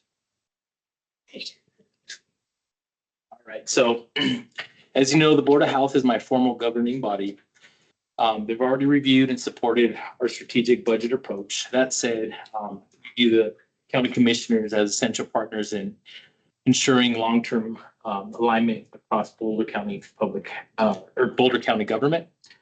So we're here actually, would like to just have a good discussion. I'd like to, first of all, welcome feedback on our current direction, aligning with the broader county goals, particularly with equity, sustainability, responsible to our financial needs. And then second, I'd like to ask for your support on the 20.5 million strategic reinvestment budget. This is the product of difficult but intentional decision guided by priority-based budgeting, and we believe it positions public health for long-term resilience. And third, I invite you to partner with us on the IGA. We are having those discussions. I think Ramona and Jana, they've had those discussions with me, but I'd like to, make sure that, partner with us and support that. And then ultimately, hope to share, the commitment of transparency, like financial responsibility that we're providing in the controls. And then ultimately, just have an open dialogue about, do you see any risks, or if you have any questions in regards to the landscape that we're in? And then ultimately, are we in line with, your vision, making sure that we are aligned with your priorities as you move forward, looking at 26. And then ultimately, my goal is to have a discussion here with the group and making sure that, we can make early adjustments before the end of 2025. And, what are your expectations?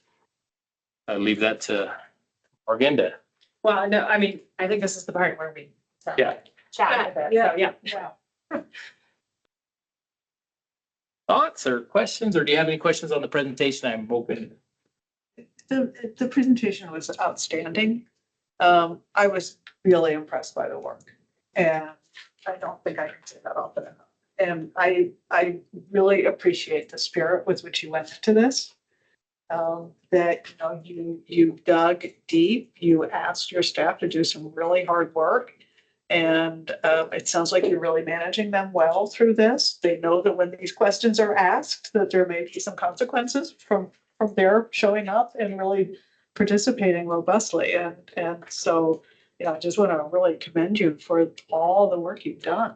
And I can't help but think that this feels good for you, because you now have such a better understanding of your organization, and you can answer the questions that needed to be asked, which was hard to answer before, and that's not a good position to be in. So I just really appreciate it. And I did not know that we were operating under a 2008 IGA, so that really needs some attention, and I that's underway, and we'll have to see what that looks like coming forward. I did have just a question on, your breezed past the fact that there's limited funding for strategic innovation and emerging needs, and that when you're in a climate of scarcity, people tend to stop thinking creatively. They hunker down and they get this scarcity mentality, and it's that's not a good place to be in, because what this time really calls for is a lot of creativity and thinking strategically about opportunities. I think, I don't remember if it was in the materials or whether you said this, Armando, but there was some reference to Bloomberg philanthropies as maybe a source of funding for something or other. You know, the Bloomberg philanthropies has like single-handedly funded the Johns Hopkins School of Public Health. So that's, you know, those kinds of funds are great to look for to try to do the, you know, the creative thinking that may set you up for doing other work, because that's really where the opportunity to get out of the, you know, the mindset of, you know, scarcity and under siege and, you know, where, you know, if you can have some space to still dream and plan and think about new things. And, you know, Bloomberg's a huge organization. Everybody's probably knocking on their door, but Colorado Trust, I don't know what their priorities are anymore. They were a hard one. My organization, CCLP, got money from them, and then the money went away, and then we got it back, and it took a lot of, you know, sitting with Ned Kalange when he was the head. You know, you have to build those relationships with Colorado Trust. This seems right up their alley, and Colorado Health Foundation, of course, too. But I'd hate to think that, you know, that the creative work has to stop. Well, and the reality is that, you know, we're also really attentive to how these changes are affecting so many of our partners in the community and the funding to our local NGOs and our local institutional partners, the way that schools are having to pivot and cut back on really critical programs that we've kind of not had to do for a while because they've been able to do it. And so what does that mean for our priorities? How does that feed into our thinking? But I really appreciate the comment on not shying away from innovation, because I think that's part of what's going to get us out of this. Not just in terms of being able to attract money, but just being in keeping our staff in a creative space. And that's part of the reason why we wanted to be really expansive about, you know, we're not just talking about staffing reductions. We're talking about efficiency. We're talking about new ways to generate money. We're talking about new ways of working with our community partners and really laying all of that out there for them to ruminate on in terms of coming up with ideas. And the staff had a lot of revenue generating ideas. It's just, you know, getting through this process and then moving into that, because it takes time to invest in that. And Rachel was sharing with me that we do have Colorado Trust funding, And And Colorado then- Health Foundation. and then Amelia received her master's from Johns Hopkins through. And they do get a small Woodford grant, which is why I think they're looking more at how can we leverage those existing relationships to scale up. Yeah, I think it feels like, I know it's been 700 hours or more, but it feels like it's gonna be like another 2,100 hours to go, right? I feel like this has really helped us get a good handle on things, but there's a lot more to do and I think these next 2 years are gonna be really challenging for us. I think, just to add, I agree with everything that Commissioner Levy said, and just want to add in just huge, and I'm hugely impressed with the Board of Health and like the commitment and dedication to really focus on like getting, you have a newer, I mean, you're not new anymore, but newer executive director, like newer team, in executive leadership, and just determining your priorities for the community and how you would approach it. It's like, I think the Board of Health has done a tremendous job in looking at this. And the way I sort of look at where we are in as far as like challenges that we have as a community working together is we all are anticipating additional significant changes at the federal level, likely to reduce in less funding and and only being able to provide lower levels of service for those federal programs. And at the same time, for public health in particular, coming off of a global pandemic, like the effects of the global pandemic are still being felt by many in the community, still responding to many things that other people in the community are like, what are you talking about? That was 2020. It's like, well, hold on. There's all of this rebuilding and all of these things that have upset systems that were in place, and systems failures and systems rebuilding and all of those types of things. So I sort of chunk the work that you've done into two pieces. One is really like looking at and identifying the changes that need to be made post-pandemic. And then one is really addressing the upcoming additional federal changes that we face. And I think the way you've approached it will really set us up as a community successfully for that, to say, all right, we have to, sort of re-level everything from the pandemic and get ready and prepare for the next things that are coming ahead. And we're all facing that as a community. You said so well, like our other NGOs, other governmental partners, at every single level are experiencing contraction. And so we're all looking at, okay, what does that mean for the county departments? What does it mean for the school? What does it mean for each different one? And so it's going to be a complicated time. And the thing I know for certain is that the community is really good at supporting one another and figuring out our values as a community and what we must do and what we must not waver on. So I know we'll do that going forward. It might mean we have to consider new taxes. It might mean we have to consider changing the way we do things entirely. So the statements about innovation, I think, are really, really important.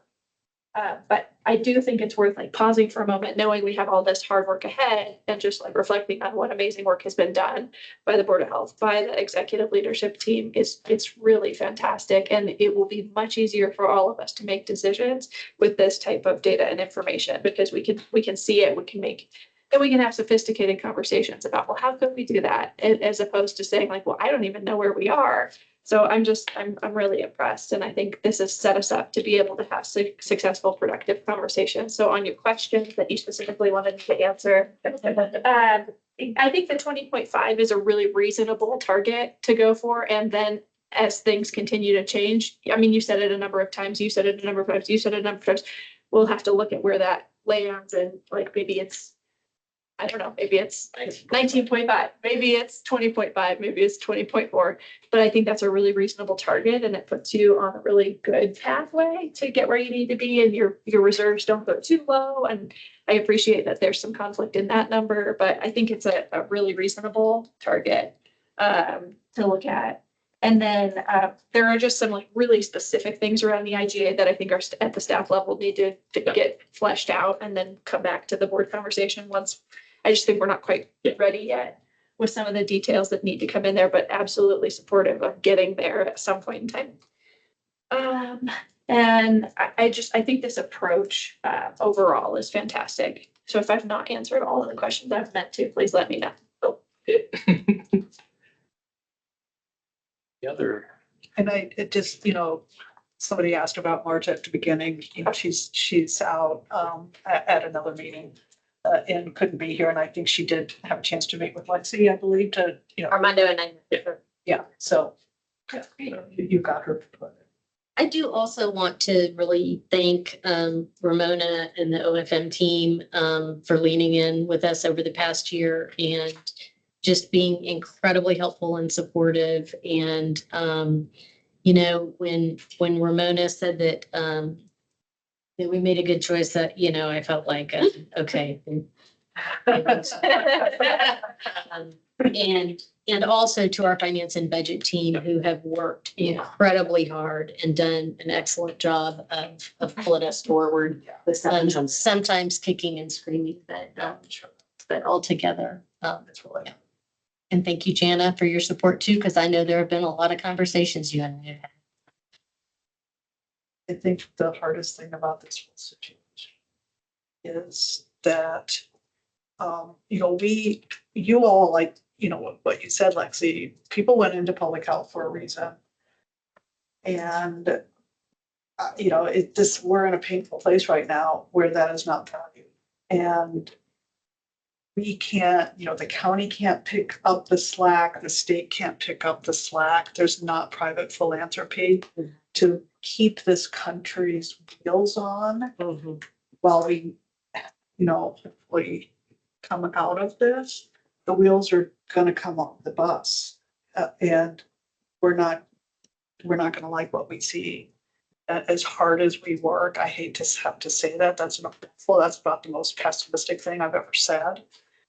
But we're we're in, and, you know, we're not in a place. And so, you know, you guys are gonna work and work and work. We're all gonna work as hard as we can to serve the community as well as we possibly can. And unfortunately, you know, we're public servants by nature, and we're gonna have to accept that we're just not gonna be able to live up to the ideals 100%. Yeah. In what we do. And that is a big shift for people. Yeah. Yeah. One of our staff who's running community disease, she said, we're on our own. And I really think that's true. We're on our own and You're not totally on your own. I mean, we're with you in the community. Yeah, no, I mean, maybe Boulder County's on. Yeah. I mean, in terms of responding to diseases and emergent, like we can't expect people to come in and not coming in. And so, and that has really helped me to kind of get a mind shift around that we can only control what we can control. And I'm just really grateful to work in a community that is so collaborative and the relationships are so strong that we can call on each other, but we have to set our boundaries on what we're going to be able to do. And I think you're right, Claire. I'm curious from you, Mr. Stoltzman, about how often you want to hear from us when we're having these federal impacts. Are you tracking that? Is that something we should start communicating to you, like the news we got today? How do you want to hear that or? Okay, So our team has set up a little tracker basically okay, for people to interact with. Summer Laws is facilitating it at the moment. okay. And Okay. so that we get updates basically through this spreadsheet tracker that is showing different changes. And then we're coordinating with the federal delegation too, because they have no visibility into some of it sometimes Right. unless we tell them, which is sort of like seems backward because it's coming from the feds. Right. But like our senators and our representatives don't necessarily know about the changes that hit when they hit us. And so we are then sending it back to them so they know too. Yeah. And some of the time by like talking about it and making it known, it has made changes then occur. Oh. So like when people are really displeased with a change at the federal level, there sometimes has been movement. So that's part of the strategy around like sending it both directions is to try to come up with a way, like the park ranger example in the federal parks is a good Yeah. example of that. Where there was backtracking on some of the cuts, although sometimes then people took other jobs and, Yeah. but some of the community displeasure has had an effect on the outcomes for funding. Yeah, and HHS too, so HHS. got rehiring 300 people. Yeah. Well, and the pushback on the immigration rates in agriculture and Yeah. hospitality, where, you know, it's not an expected result. But yes, I think, you know, we would like to know when these things happen, just for our own awareness when you're losing money. And then that we'll also be better prepared for the conversation we have, you know, when we do have the budget. So this actually goes back to a conversation that when Representative Nagus was here and we brought up to him that, come July 1st, if we don't have funds, we don't, we're gonna have to make some difficult decisions. And I think that's exactly what's playing out now. Because at this point, if we don't have contracts set up with the state, we won't have them by July 1st because they can't push contracts that fast. Even if they got the money today, September. They're saying 6 weeks, but Usually it's. So the state has said for pass-through money, they won't contract even if they're expecting the money and they think it's Yeah. secure. They used to do it. Yeah, they used to do that, but they won't do that. It's an option letter, so the state is issuing an option letter for their portion, and we're getting those contracts, but then the option letter for the federal won't come unless the federal money is in hand by the state. But if that money then subsequently comes through, will they? That's when they'll We won't be issue, able to that's when they'll issue the option letter, but they won't even issue that portion until they have the money. It's still risky. We just don't know. So for planning, it's difficult because do we use reserves to subsidize that? Or do we, so that's where we have to make those decisions. Mhm. But it scored high on the scorecard. It's a important program. Yeah. well, that's just one example. I'm just. I think, thank you for thanks for your positive feedback. Like, because, we feel, again, we're really enthusiastic about all the work that the staff did to get us here.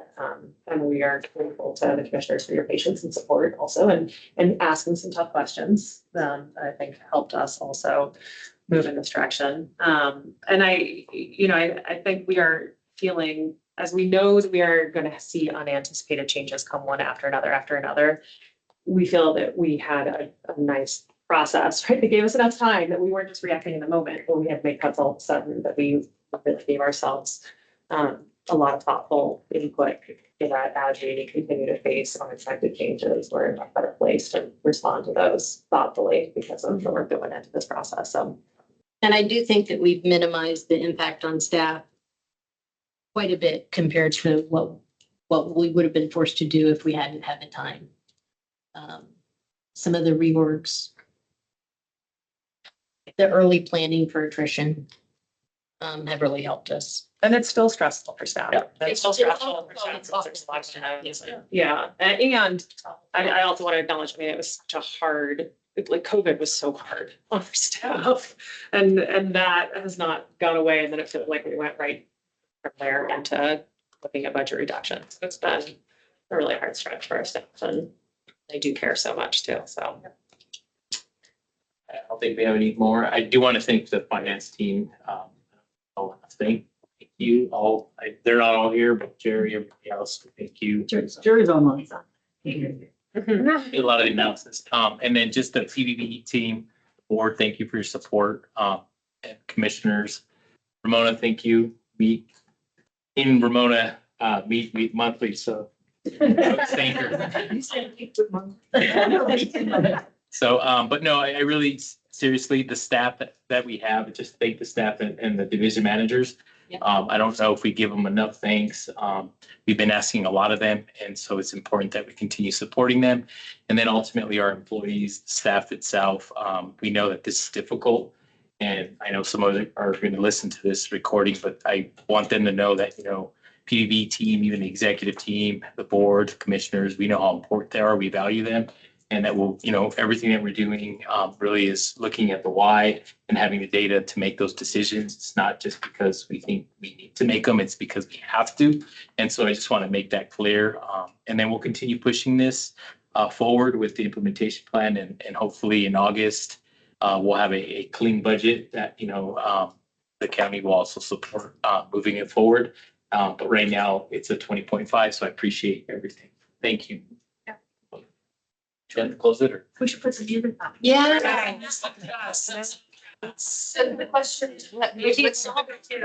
Yeah, that's Just declare. Okay. Good. Yes, thank you. Thank you. I'll stop for Oh. Hey, that want you to take some.